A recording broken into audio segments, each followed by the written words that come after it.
কারণ তাকে তো আমি চিনি নাই। সে এইভাবে মিথ্যা কথা বলে আমার বোন পরিচয় দিয়ে আমার জন্য মায়া দেখাইয়া এগুলা করছে, সব কিছু আমার এত বড় ক্ষতি করে দিছে।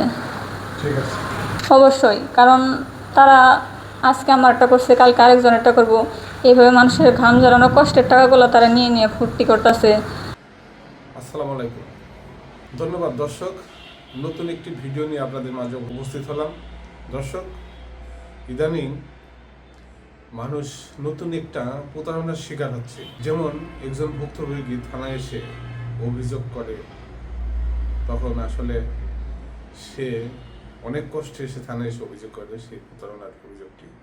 সেই প্রতারণাটা কি?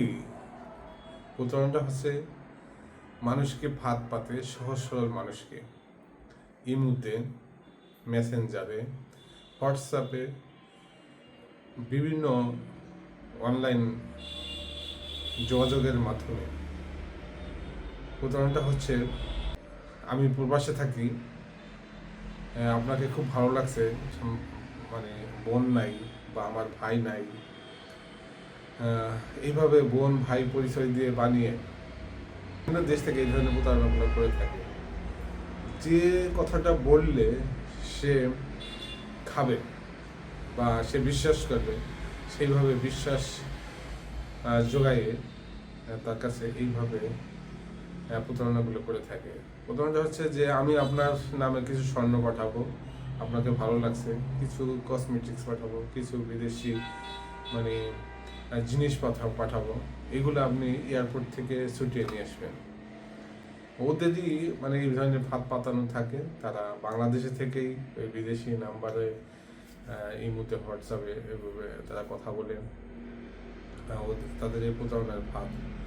আর ঠিকই একটা মেমো দেখাবে, ওই মানে নিজেরাই তৈরি করে মেমোটা তৈরি করে তখন তার হোয়াটসঅ্যাপের মধ্যে পাঠায়, একেবারে বিশ্বাস জন্মে ফেলে। প্রতারিত ব্যক্তি সে থানায় এসে অভিযোগ করে, তার নিজ মুখের কথা আপনারা শুনতে থাকুন, সে কি বলে। আসসালামু আলাইকুম। আসলে 10-15 দিন হয়েছে এরকম। আগে আমার ফেসবুক আইডিতে একজন লোক, রুবেল খান নামের আইডির একটা লোক মেসেজ করে বলতেছে যে আপু, তোমার নামে আমারও একজন বোন ছিল, তো ও তো কিছুদিন আগে রোড অ্যাক্সিডেন্টে মারা গেছে, আমার বাসা ঢাকায় উত্তরাতে। তো তোমাকে, তোমার নামটা দেখে বা তোমার কথা শুনে আমার মায়া লাগলো, তো তুমি কি আমার বোন হবা? পরে আমি বলছি যে আচ্ছা, সমস্যা নাই, যেহেতু আপনার বোন মারা গেছে, ডাইকেন, বোন বলে ডাইকেন, খোঁজ খবর নিমো, সমস্যা নাই। পরে উনি এইভাবে কন্টিনিউলি অনেক দিন কথা বলছি, 10-12 দিন এরকম। 2 দিন আগে কল দিয়ে বলতেছে যে আপু, আমার বোনের তো 4 তারিখে বার্থডে ছিল, তো উনি বললো যে আমার বোন যেহেতু মারা গেছে, তোমাকে আমি কিছু গিফট দিই, আমি তো সৌদি আরবে থাকি, তো এখান থেকে তোমার জন্য কিছু গিফট পাঠাই। পরে আমি বলছি যে না, লাগবো না, এমনি ভালো মন্দ কথা বলি, এটাই অনেক। কিন্তু তারপর উনি জোরাজুরি করছে। পরে 2 দিন আগে উনি বলছে যে আমি শপিং করতে যাবো তোমার জন্য, তো তুমি লাইনে থাকো, মেসেঞ্জার তোমার সাথে কথা হইব।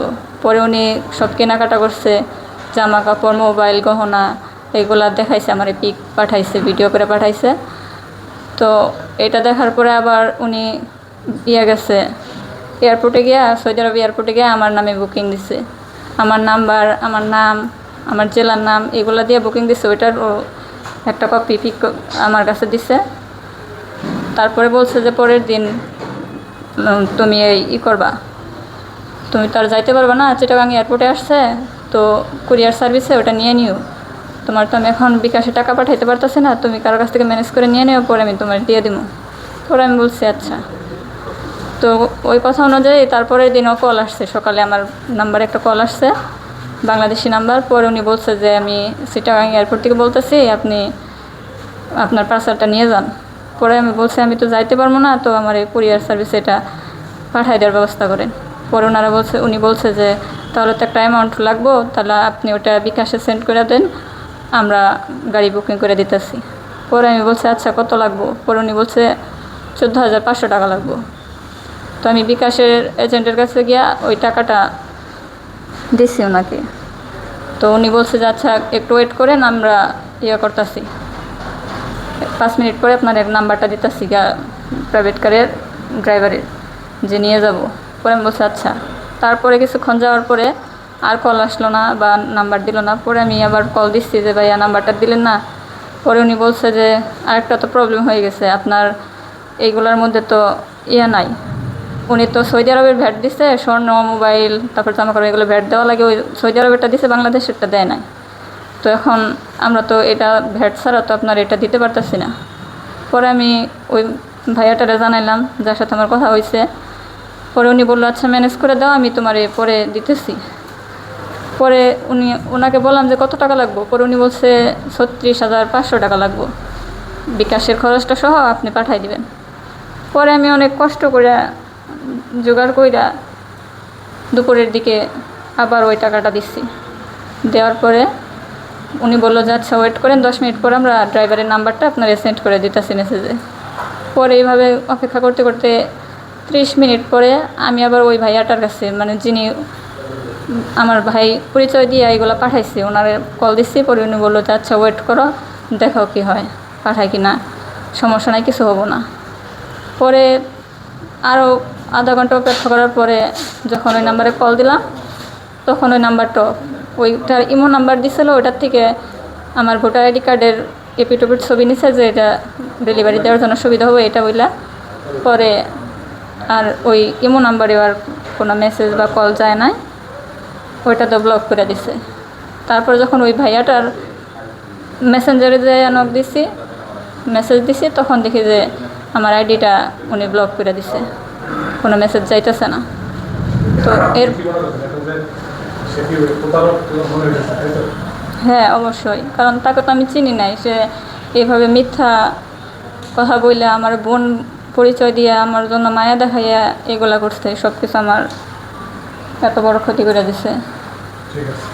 অবশ্যই, কারণ তারা আজকে আমারটা করছে, কালকে আরেকজনেরটা করবো, এইভাবে মানুষের ঘাম ঝরানো কষ্টের টাকাগুলো তারা নিয়ে নিয়ে ফুর্তি করতেছে, নিজেদের স্বার্থ বুঝতেছে। এরা তো অনেক বড় একটা অপরাধী, এদের শাস্তি অবশ্যই হওয়া উচিত। বাস্তবায়নের একটি ভিডিওটি সচেতনামূলক ভিডিওর জন্য আপনাদের মাঝে উপস্থাপন করলাম। ধন্যবাদ। ভিডিওটি ভালো লাগে শেয়ার করে অন্যকে জানিয়ে দিন, তারা যাতে এই ধরনের প্রতারণার ফাঁদে না পড়ে। আসসালামু আলাইকুম।